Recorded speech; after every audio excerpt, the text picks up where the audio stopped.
विद्यार्थिनी सर्वशब्द शाळेतून आली. खरं तर मॅथ्सचा विषय माझा खरंच खूप अवघड असा होता. कधीच वाटलं नव्हतं की मॅथ्समध्ये खरंच 30च्या पुढे तरी मी जाईल का. 25च्या सुद्धा वाटत नव्हतं मला. ती जेव्हा 8वीत होती ना तेव्हा तर माझा रेकॉर्ड सगळ्यात कमी मॅथ्समध्ये पडले होते. बाकीच्या सगळ्या विषयात 40च्या पुढे आणि मॅथ्समध्येच मी 20च्या खाली होते. आणि 9वीत गेल्यानंतर मला स्कोर वाटला. खरंच वाटलं नव्हतं की मला चांगली पडते आणि कधी वाटलं नव्हतं की या मोठच्या पेपरमध्ये कधी असं वाटते की मॅथ्स हा विषय आपण सोडवू शकतो. खरं तर आतापर्यंत जितक्या वेळा सरांनी गणितं शिकवली ती गणितं सरांनी इतक्या चांगल्या प्रकारे आम्हाला इतक्या ट्रेस करून शिकवली की ती गणितं पुढे जाऊन आम्ही परत सोडू.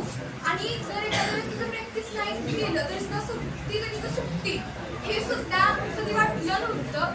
आणि सरांबद्दल सांगायचं झालं तर सरांनी खरंच आम्हाला खूप काही शिकवलं. म्हणजे फक्त गणिती ज्ञान नाही तर सरांनी आम्हाला कसं वागायचं, कसं बोलायचं, कुठं मायनर मिस्टेक्स होतात ते सुद्धा सरांनी दाखवून दिलं.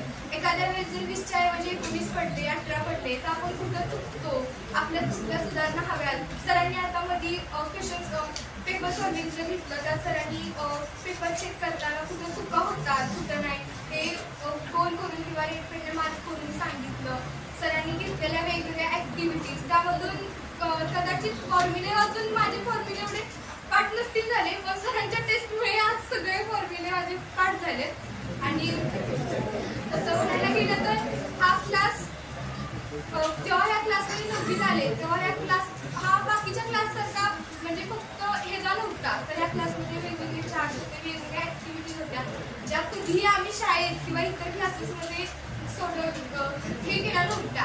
खरं तर या क्लासमुळे आज असं वाटतं की गणित हा विषय अवघड नाही. जर आपल्याला योग्य शिक्षक शिकवणारे असले तर गणितासारखा सुद्धा विषय आपण सोपा करून शिकू शकतो असं मला वाटतं.